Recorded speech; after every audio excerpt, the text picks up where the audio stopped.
Diplomatie, en Afrique aussi, Emmanuel Macron aimerait ouvrir une nouvelle ère. Après avoir, durant 6 mois, fait voler en éclats beaucoup de certitudes en politique intérieure, le chef de l'État entame ce lundi 27 novembre une semaine importante sur le continent africain. Avant la Côte d'Ivoire et le Ghana mercredi et jeudi, le président de la République est attendu dans la soirée au Burkina Faso. C'est depuis Ouagadougou qu'il prendra mardi matin la parole pour une intervention très attendue. Ce n'est certes pas sa première visite de l'autre côté de la Méditerranée. Il est allé au Mali rencontrer les troupes françaises à Gao juste après son élection puis à Bamako pour un sommet sur le terrorisme en juillet, mais ce rendez-vous doit marquer les esprits. On en attend beaucoup, confirme Pierre Jacquemot, ancien ambassadeur de France dans plusieurs pays d'Afrique aujourd'hui chercheur à l'IRIS. C'est le discours Emmanuel Macron, symbolique, politique. Cela fait partie des rites pour tous les présidents de la République. Il n'y en aura pas d'autres avant 3-4 ans. Michel Scarbonchi, spécialiste de l'Afrique, rappelle Emmanuel Macron a fait un discours sur sa politique internationale à l'ONU, un autre sur l'Europe à la Sorbonne.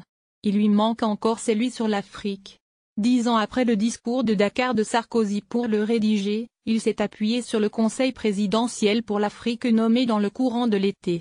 Ce n'est vraiment pas un gadget et ça change de ce que l'on voit d'habitude, certifie un habitué de ces cercles diplomatiques.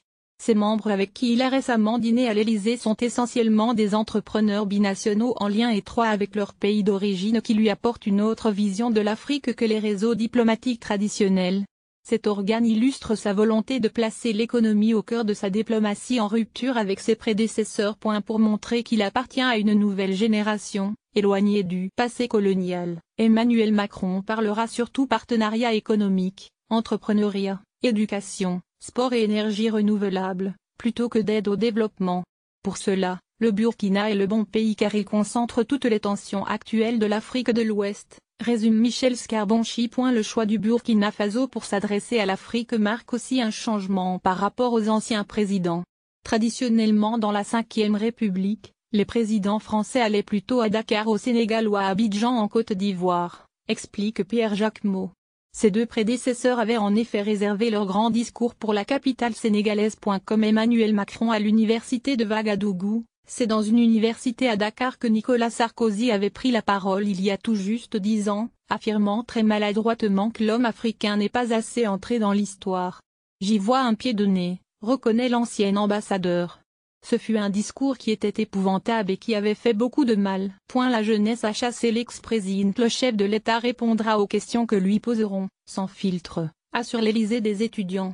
Ce public n'a pas forcément une bonne image de la France, estime l'entourage présidentiel selon qui la rue n'a pas bien digéré que Paris participe à l'exfiltration de Blaise Compaoré vers la Côte d'Ivoire en 2014.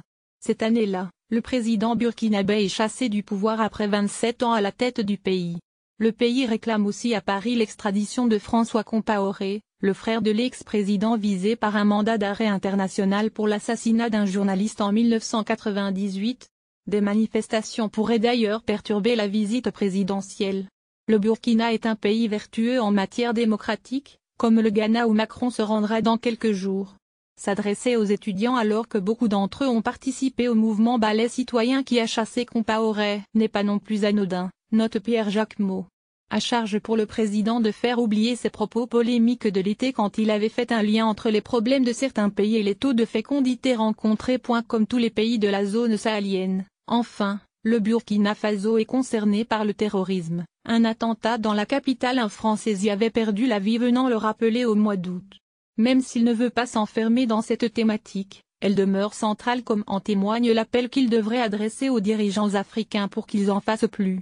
Pour en parler, être dans l'un des pays membres du G5 Sahel, Mauritanie, Mali, Burkina Faso, Niger et Tchad a plus de sens.